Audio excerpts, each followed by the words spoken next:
Hey, what's up everybody? It's Olivia Rondo. Welcome back to my channel. Before we get started, I want to make this very clear. I'm already aware I look like this chick. I'm already aware.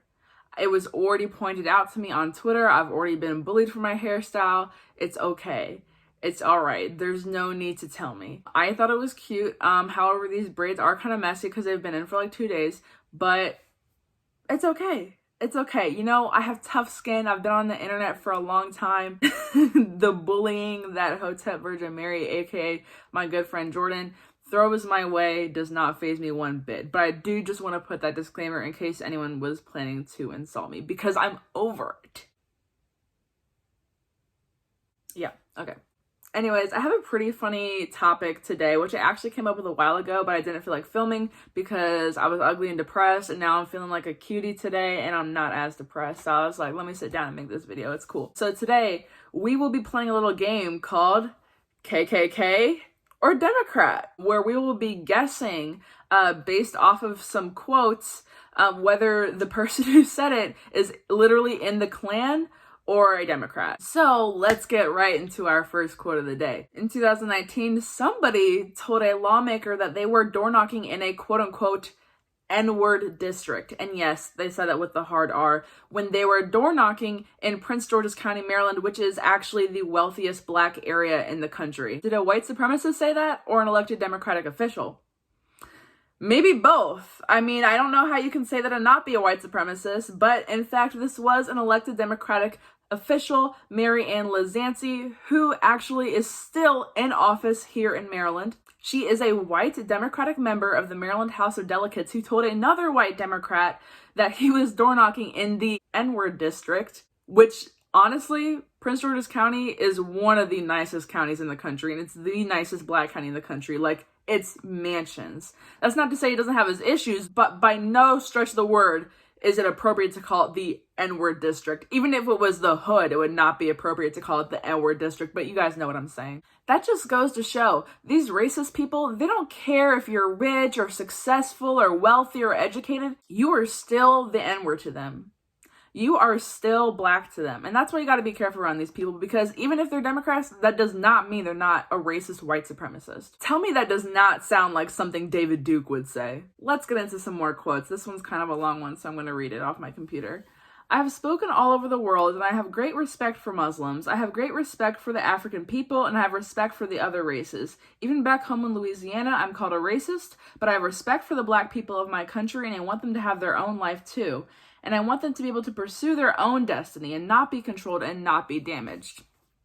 Does anyone want to place a bet? Anyone want to guess if that is a Klan member or a Democrat? Quote's a little suspicious. Drum roll, please.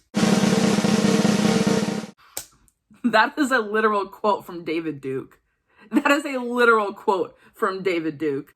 In case you guys are not familiar with David Duke, first of all, I consider you very, very lucky that you haven't heard of this man before, but he is the former Grand Wizard of the Ku Klux Klan. And what he said in that quote was probably less offensive than referring to the wealthiest Black county in America as the N-word district. To be fair, he does have his fair share of much more offensive quotes than that, of course, as an actual member of the Klan. But I just thought it was funny how sometimes he said, you know, not so hurtful things about Black people, and it's almost indistinguishable, because I could totally see that same quote coming from Joe Biden. You guys may have heard of the next quote, and it's a pretty famous one, but let's guess and play the game for those who haven't heard it. So this next quote is in reference to racial integration, specifically busing and school integration. Quote, "My children are going to grow up in a jungle. That jungle being a racial jungle with tensions built so high that it is going to explode at some point." Now, this quote is pretty hilarious. I'm sure a lot of you have heard of it before. But yes, this is a quote from our sweet old Uncle Joe Biden, who is currently our president. You know, people have argued and speculated about what this quote really means. People often forget that Biden has been in office for nearly 50 years. He has been in politics for a very, very long time. And this specific quote is from 1977, when he actually came out against court-ordered integration busing for schools. So we can talk about, oh, you know, he didn't really mean racial jungle, or he didn't really mean to say that, or he was actually pro-integration. No. No. He argued against integration and he said it would create a racial jungle. You know, and I'm not the one to, randomly call things racist when they clearly aren't racist, but I just wonder, why did he pick the word jungle? He could have said racial tension, racial war even. Why did he say jungle? Are the kids that would have been bussed into the white schools comparable to animals or somebody who would live in a jungle? I'm just saying. And again, this sounds like something that David Duke or a Klan member would say. Another fantastic quote. This one's from 2007 in reference to Barack Obama, who we all know is the first Black president. Quote, I mean, you got the first mainstream African American who is articulate and bright and clean and nice looking. I mean, that's a storybook, man. What? What? I don't know. I do have a lot of Black followers and, Black people who subscribe to my channel. Did you ever meet a Black guy who was clean, articulate, and bright before Barack Obama? Were there any other Black politicians that may have, been kind of a decent guy before Barack Obama? According to Joe Biden, no. I mean, you got the first sort of mainstream African American who is articulate and bright and clean and a nice looking guy. I mean, that's a storybook. That is right. Barack Obama's running mate, again, who is the current sitting president, said this really, really weird and out of touch and pretty racist thing about him in 2007. And that one's not as well known as the racial jungle quote, so I thought I'd throw that in there because there is no denying that Joe Biden has said a lot of racist stuff. What even comes over him to say that? There's no way you can spin that to be like, oh, well, what he really meant was this, or what he really meant was that. No. Barack Obama is not the only or first African-American man who is clean, bright, and articulate. Clean? Like we're dirty or something? Like, that is some seriously racist shit. And that really blows me. Because we had all these people in the media, all these people in the education system, my peers even, celebrities, they were saying that Biden was the choice, that we needed to get Trump out because Trump is a racist, white supremacist, neo-Nazi Klan member. But Biden's own quotes are nearly indistinguishable from actual quotes from the Ku Klux Klan Grand Wizard. Wow. I'm appalled. I'm appalled that the majority of Black people fall for the trap that Biden was going to save them from racism or save them from white supremacy. I get it. He was the running mate for the first Black president, but look what he said about that first Black president. Look what he thinks about the rest of you, that you are not clean, bright, or articulate. All right, so our next quote is a doozy. It's also another long one, so I'm going to read it. Quote, I shall never fight in the armed forces with a Negro by my side. Rather, I should die 1,000 times and see Old Glory trampled in the dirt, never to rise again, than to see this beloved land of ours become degraded by race mongrels, a throwback to the blackest specimen from the wilds. Whoa, dude, chill out. This is a lesser known quote, but if you haven't guessed already, this was kind of a trick quote because this person is both in the KKK and a member of the Democratic Party. So in case you haven't guessed yet, this is a quote from Robert Byrd, who was in the KKK and then was a Democratic politician for over 50 years until he died in 2010. Funny enough, though, Robert Byrd was actually a pretty close friend of Joe Biden, again, the current president, and Biden actually eulogized his funeral in 2010, so... Oh, yeah, but people can change and blah, blah, blah, blah. I'm sorry. I don't have the luxury of being friends with former Klan members. Maybe if I was an old, rich, white man or a Democrat, maybe, because clearly they got along. But Biden wasn't really the target of Robert Byrd's hate back in the day. So I'm just going to steer clear of being friends with former white supremacists. Thanks.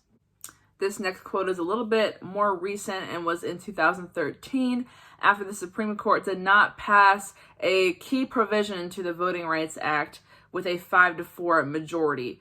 And the majority was Clarence Thomas, resident Black justice in the Supreme Court. Quote, the SCOTUS majority is 4 accomplices to racial discrimination and 1 Uncle Thomas. I think we all know that it's basically only Democrats that use the racial slur Uncle Thomas at this point. Another favorite of theirs is coon, sellout, race traitor, you name it. I've been called them all, so I really empathize with Clarence Thomas, but of course he's used to it at this point. So yes, that quote is from a Democratic politician named State Representative Ryan Winkler from Minnesota. And yes, to this day, he is still in office. It's a common theme for these Democrats who have said horrible, awful things about Black people, calling them the N-word, saying integration will be a racial jungle, calling Black politicians Uncle Toms. They all remain in office. The Democrats don't care to vote them out or expel them from their party. They will even give eulogies to former members of the Ku Klux Klan. Again, it just blows my mind how people think that Biden or Democrats in general give a single fuck about ending racism. They love it. They bathe in it. They participate in it. They are some of the main perpetrators of it. But because Trump said, "Look at my African American over there. Aren't you the greatest?" everyone flips out and calls him a neo-Nazi. Okay.